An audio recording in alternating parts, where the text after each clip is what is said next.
It all started with a doubt. One of those you feel deep in your chest, but don't have the courage to say out loud. If that's ever happened to you, if you've lived through something no one else knows, something you'd never dare confess, then this video is for you. Before anything else, subscribe to the channel, turn on the notification bell, hit like, share with someone who needs to hear this, and leave a comment below. The truth hurts, but it sets you free. Now take a deep breath because what I'm about to tell you doesn't even feel real. My husband traveled thinking he could trust me. And me? I believed everything was under control until the doorbell rang. What seemed like an innocent visit turned into the beginning of a real cheating story, and the worst part, I'm the main character. But don't think it was just about desire. No. It was deeper, more human, more devastating. This is my infidelity confession. And if you believe that betrayal only happens when love is gone, then maybe you need to hear what I have to say. Because yes, you can love and still cheat. And the price of crossing that line? It's much higher than it seems. So breathe deep. Because after this story, even the most familiar face might feel like a threat. The sound of the suitcase closing still echoed in my mind when the door shut for the last time. I smiled. I kissed him like nothing was about to happen. But the house became too quiet. It wasn't peace. It was a suffocating kind of emptiness. The truth is, loneliness doesn't arrive screaming. It comes in quietly, sits on the couch, and waits for you to pretend everything's fine. And it was there, in that heavy silence, that the betrayal began, one I'll never be able to erase, even if I screamed for forgiveness for the rest of my life. He was my husband's best friend. Birthdays, barbecues, even our son's birth, practically part of the family. A man I once saw as a brother, until that night. When he showed up saying he just wanted to check if I was okay, I believed him. But there was something in his eyes that had never been there before. There was warmth, a tenderness that crossed the line of what felt safe. A kind of care that was dangerous. He looked at me like someone who already knew my pain before I even spoke. And in that instant, something inside me broke, or maybe something was finally set free. It was as if someone had truly seen me. Without rush, without judgment, without the weariness my husband had carried in his eyes for months. And when he listened, just stayed there, present, I felt something being planted. Something that only grows in infidelity stories. Forbidden love doesn't start with a kiss. It starts with shared silence. With stares that last too long. Questions that are too innocent. Presence that feels too comfortable. And that night, in the emptiness of our home, what seemed like just a visit became the first chapter of the most painful betrayal of my life. And all of this even before he touched me. Because once he did, there was no turning back. The wine was just an excuse. What we really wanted was company. Attention. A little human warmth. He said, "Just one glass to relax." And I said yes, not knowing it was the start of an emotional affair. The couch became a neutral zone where we pretended everything was normal, but it wasn't. The air between us changed by the minute, heavier, thicker. And there, without any physical touch, I started to understand how a cheating story really begins, through emotional surrender. We talked about everything. Childhood, frustrations, the dreams we had left behind. He looked at me like I was something precious, and it had been years since anyone had looked at me that way. He listened to me with rare attention, like every word I spoke had value. And that's when I realized many betrayals don't begin with kisses, but with connections. Too many words, too many stares, too much silence. A cheating story built slowly but deeply. The scariest part? I knew it was wrong. But my body didn't pull away. He didn't touch me. He didn't even try. Because deep down, he knew too, desire grows stronger when nothing is said out loud. And the most painful truth I carry today is this: he only crossed the line when I let him. When I touched him for the first time, it was like opening a door I could never close again. They say a forbidden love is born out of impulse.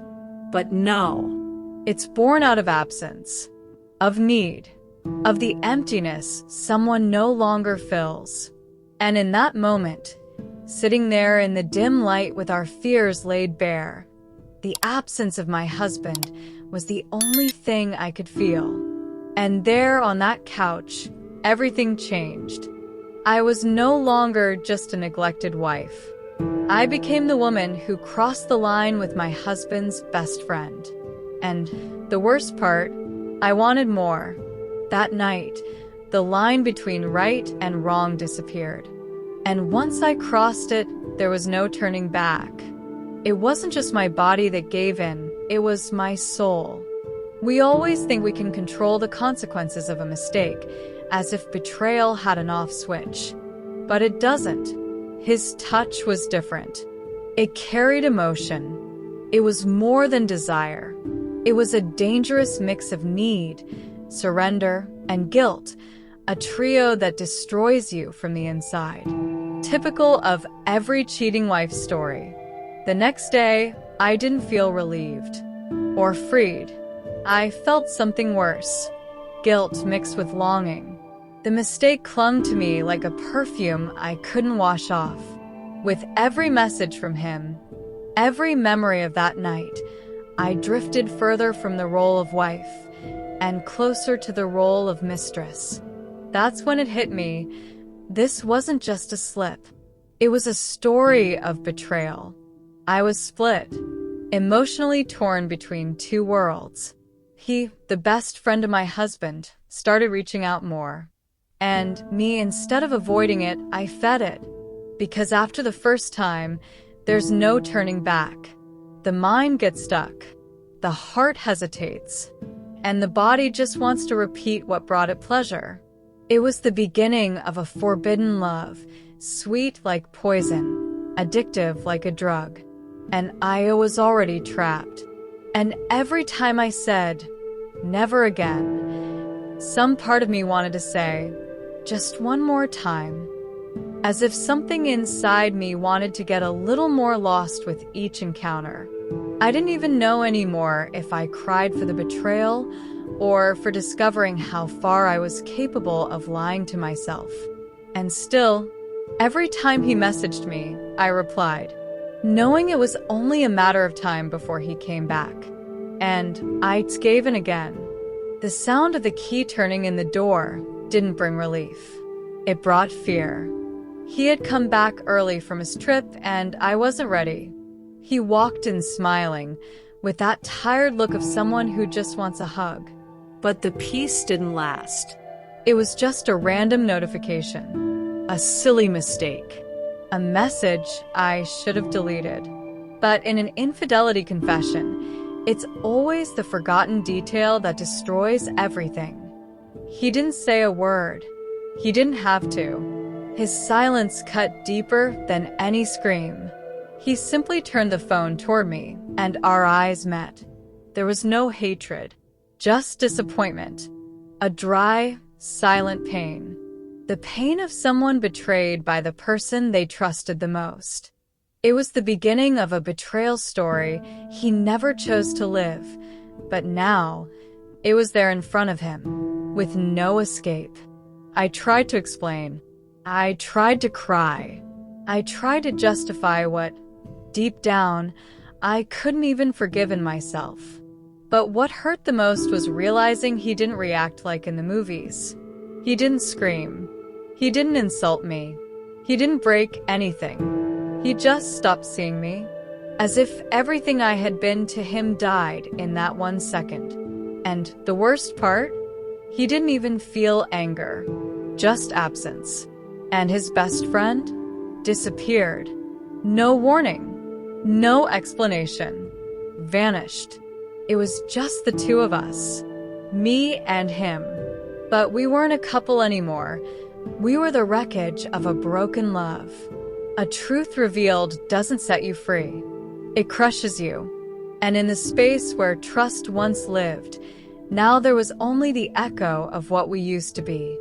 And in that emptiness, I had to relearn how to breathe. Because forgiveness never came back. He looked at me, and in his eyes was more pain than any revenge could ever bring. There were no screams, no doors slamming, just a silence that killed what was left of us. It was the silence of a love that ended without explosions, but with the weight of everything that had been destroyed. That's when the end began. Not with shouting, but with the look of a betrayed man. An infidelity story written by my own hands. He left a few days later. He didn't take much, but he took all of us. And what was left was a cruelty so deep, not even the other man could fill it. The best friend, the one who had sworn he only wanted to comfort me, vanished as if I had never existed. No message, no visit, not even a sorry, just silence. A silence colder than my husband's. And that's when I realized I was just another cheating story to him. Just another mistake to erase. But I didn't hate either of them.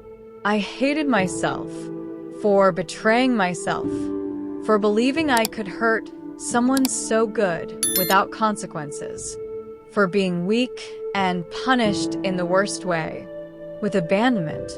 The loneliness that followed wasn't about being alone. It was the kind of loneliness that comes from knowing I caused it all, that I destroyed a good man and was discarded by another. That's what no one tells you about marriage betrayal. The real punishment isn't getting caught. It's having to live with what you did. Today I know. That night, I destroyed two men. But I'm the one left in pieces. And you think cheating is just about desire? No. It's about loss. Consequences. Regret. A regret that visits you every day, even when you try to move on. And the worst part? Sometimes, the mistake doesn't end when the story ends. It begins when you realize no one is coming to save you from yourself. Tell me something. How far would you go just to feel seen? Just to not feel alone for one night? Have you ever stopped to think how many destructive decisions are born from moments of emotional emptiness? And more, do you really know who's sleeping beside you? Or are you living in a quiet relationship where emotional betrayal has already begun and you haven't even noticed? This story of betrayal isn't just mine. It belongs to anyone who's ever cheated, been cheated on, or lives in silence, pretending everything's okay. And you know what hurts the most? It's not losing love. It's losing yourself in the process. If you've made it this far, let me ask you, how many emotions have you been ignoring? What warnings have you chosen to silence? And if today were the turning point, would you have the courage to face your truth? Don't let this video be just another one. If this touched you, write in the comments. The pain woke me up. Share it with someone who's on the edge without realizing it. Save this video to watch again and subscribe to the channel, because here we talk about what no one else dares to say. No masks, just truth, and the kind of pain that transforms. This was just one story, but it might be the beginning of your freedom. So now I ask you, will you repeat the mistake, run from it, or turn the pain into your turning point?